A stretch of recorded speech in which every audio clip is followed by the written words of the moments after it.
हमारे चैनल कामनी वाजपेयी की कहानियाँ में आपका स्वागत है।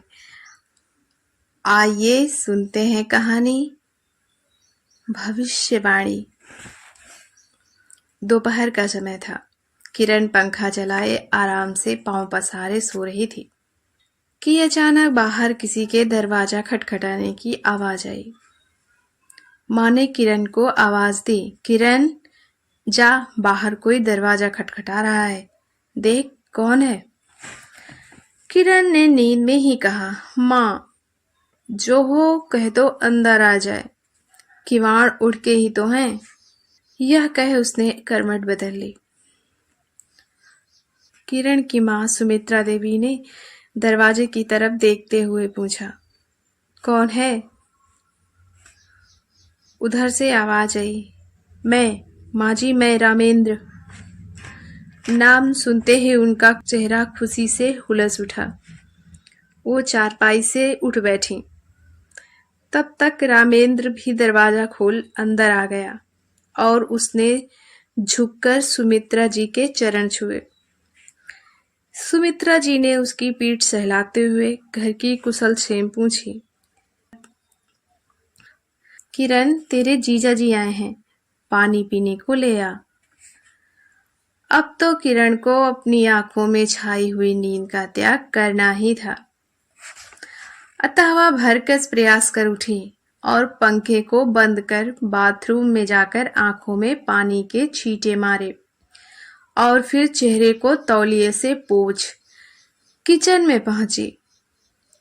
फ्रिज से पेड़े निकालकर प्लेट में डाले और तिपाई उठाकर वहीं जहां रामेंद्र और सुमित्रा जी बैठे बातें कर रहे थे रख आई।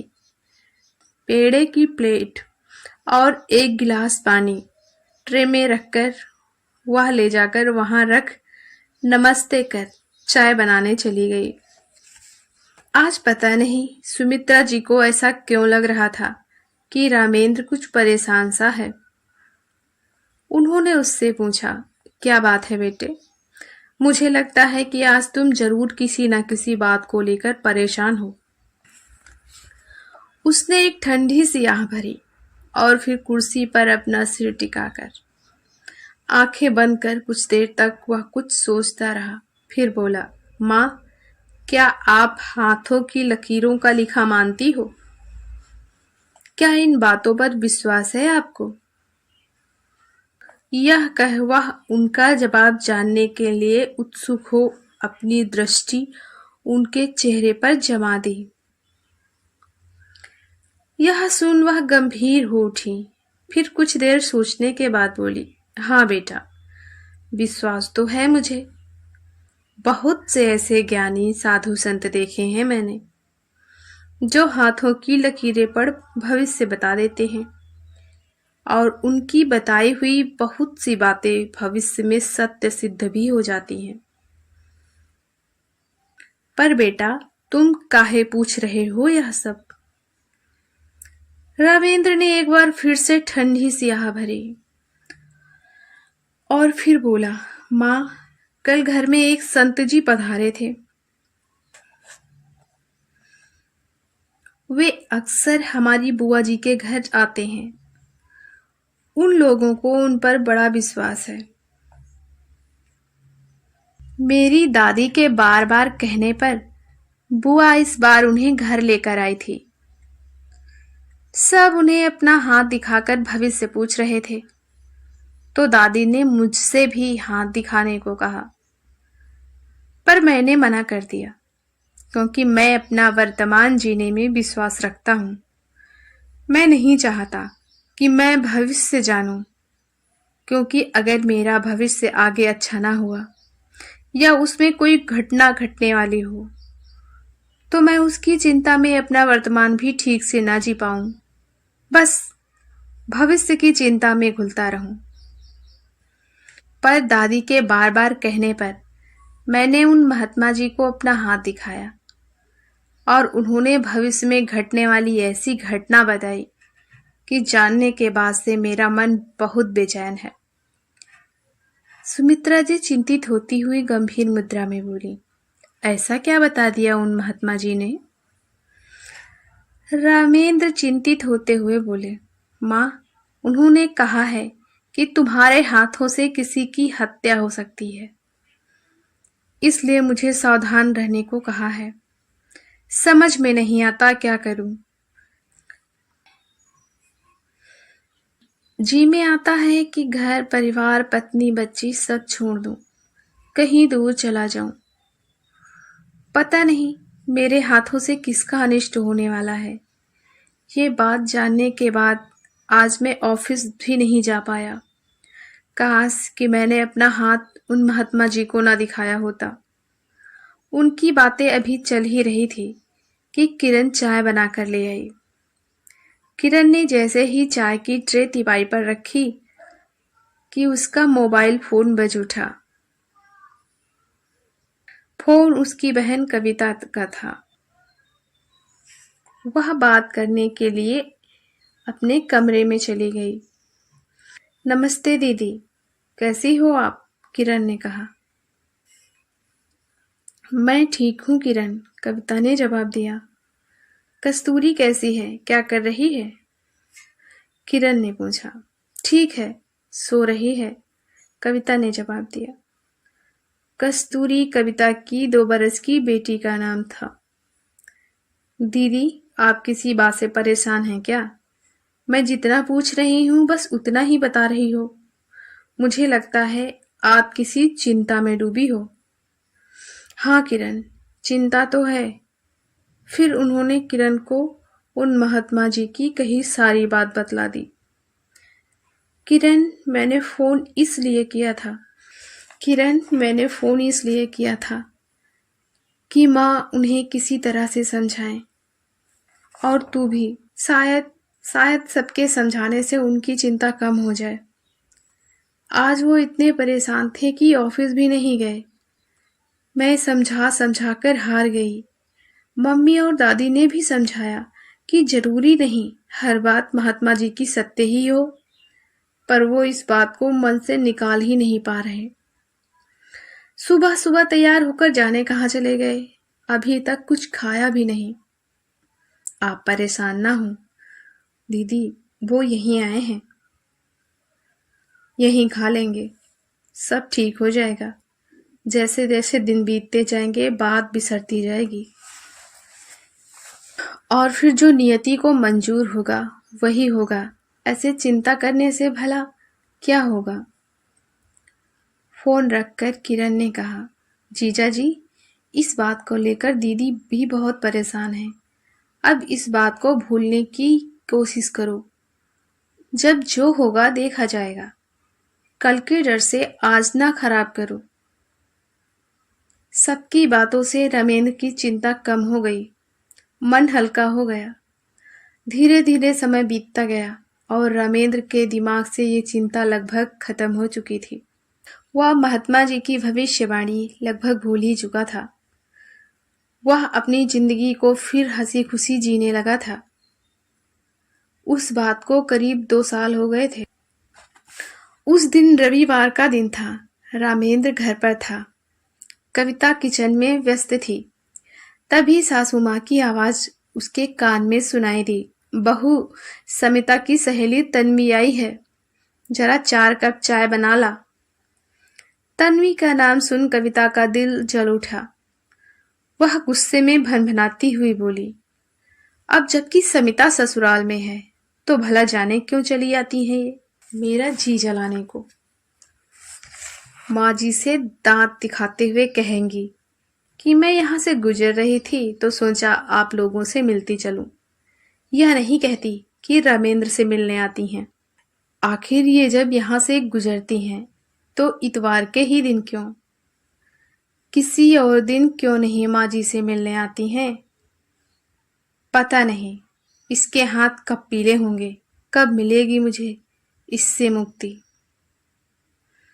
वह चाय बनाकर नमकीन और बिस्कुट प्लेट में सजाकर बैठक में लेकर पहुंची तो तन्वी ने हाथ जोड़कर उसका अभिवादन किया। बदले में उसने हल्का सा सिर झुका दिया और फिर बिना एक शब्द बोले ही तीर की तरह कमरे से निकल गई। क्या भाभी जी की तबीयत ठीक नहीं? तन्वी ने कहा, नहीं, ऐसी कोई बात नहीं। शायद किचन में कुछ चढ़ा कर आई होंगी, इसीलिए चली गई होंगी। थोड़ी देर इधर उधर की बातें करने के बाद तन्वी जाने के लिए उठ खड़ी हुई। थोड़ी देर इधर उधर की बातें कर तन्वी जाने के लिए उठ खड़ी हुई तो रामेंद्र या उसकी माँ ने उसे रोका नहीं, क्योंकि वो समझ गई थी कि तन्वी तब से बेमनसी ही बैठी है जब से कविता चाय लेकर आई है। रामेंद्र तन्वी को गेट तक छोड़ने गया। जाते जाते पलटकर तन्वी ने कहा, शायद मेरा आना आपकी पत्नी को बुरा लगता है। रामेंद्र ने बात का कोई जवाब नहीं दिया, बस गर्दन झुका ली। क्या वो हमारे और आपके पूर्व प्रेम के बारे में जानती हैं? रामेंद्र ने हाँ में सिर हिलाया। यह जानवा बेहद परेशान हो गई और उसने आंखों में आंसू भरकर रामेंद्र से कहा, आपको इस बारे में उन्हें नहीं बताना चाहिए था। अब तुम लाख समझाओ, उनके दिमाग में शक का कीड़ा हरदम कुलबुलाता रहेगा कि हमारे और आपके बीच में अब भी कुछ है। उसने पर्स से रुमाल निकालकर अपने आंसू पोंछे और फिर रामेंद्र से जाते जाते कहा, अब मैं इस घर में कभी नहीं आऊंगी, क्योंकि मैं जब जब भी आऊंगी आपके और आपकी पत्नी के बीच में तकरार का कारण बन जाऊंगी। इतना कह उसने स्कूटी स्टार्ट की और फिर आगे बढ़ गई। रामेंद्र उसे तब तक जाते हुए देखता रहा जब तक कि वह आंखों से ओझल ना हो गई। रामेंद्र को उसके साथ बिताया हर लम्हा याद आने लगा। वह उसकी छोटी बहन समिता की सहेली थी। दोनों साथ साथ स्कूल और कॉलेज गई। दोनों ही अक्सर एक दूसरे के घर आया जाया करती थी। रामेंद्र को कब तन्वी से प्यार हो गया वह जान ही ना पाया, पर दोनों को यह पता था कि उनकी शादी असंभव है, क्योंकि तन्वी ठाकुर और रामेंद्र ब्राह्मण था। वो चाहे जितनी कोशिश करते, पर दोनों के घर वाले इस शादी के लिए कभी राजी ना होते और माता पिता का विरोध करना दोनों के बस की बात नहीं थी। इसलिए दोनों ने अपने कदम रोक लिए और जब कविता से शादी करने के लिए उसके घर वालों ने उससे कहा तो वह बिना ना नुकुर के तैयार हो गया। उसने शादी के बाद कविता को हमेशा खुश रखने की कोशिश की, पर दिल के किसी कोने में आज भी तन्वी का प्यार मौजूद था। तन्वी का उसके घर से यूं चले जाना उसे परेशान कर रहा था। आज वह कविता से बेहद नाराज था। उसने शादी की पहली ही रात उसे सब कुछ सच सच बता दिया था, क्योंकि वह नहीं चाहता था कि वह ये बातें किसी और से जाने। उसने कहा था कि वह उसे हमेशा खुश रखेगा और उसने उसे खुश रखा भी, पर पता नहीं इन औरतों के दिमाग में कौन सा कीड़ा काट लेता है कि उनका दिमाग काम करना बंद कर देता है। अगर वह दो शब्द तन्वी से ढंग के बोल देती तो उसका क्या बिगड़ जाता। कम से कम वह आंसुओं से भरी आंखें लेकर मेरे घर से तो ना जाती। अपनी शादी के बाद से वह कभी उससे अकेले में नहीं मिला, ना ही दोनों के बीच कभी भी बीते प्यार का जिक्र हुआ, पर फिर भी वह कभी चाहत थी उसकी आंखों में आंसू तो नहीं देखे जाते। पूरा दिन वह यही सोचता गुमसुम सा बना रहा। उसने कविता से कोई बात नहीं की। कविता तो तन्वी के आने से खुद बहुत नाराज थी। उसने भी एक बार भी कोशिश नहीं की रामेंद्र से बात करने की। रात के 10 बज गए। खाना पीना सब निपट चुका था। सब अपने अपने बिस्तर पर सोने के लिए जा चुके थे। कविता भी किचन का काम निपटाकर चुपचाप ड्राइंग रूम में बैठी अखबार के पन्ने पलटने लगी। कस्तूरी के बगल में लेट कविता जब तक उसे थपकियां दे नहीं सुलाती उसे नींद नहीं आती। कुछ देर तक तो वह उसका बेडरूम में इंतजार करती रही, फिर उठकर किचन की तरफ गई। पर जब उसे वहां के दरवाजे बंद दिखे तो वह ड्राइंग रूम की तरफ चली गई। देखा माँ सोफे पर बैठी अखबार को निहारने में जुटी हैं। तो वह माँ का हाथ खींचते हुए मासूमियत से बोली, चलो ना माँ, मुझे नींद नहीं आ रही, मुझे सुलाओ ना।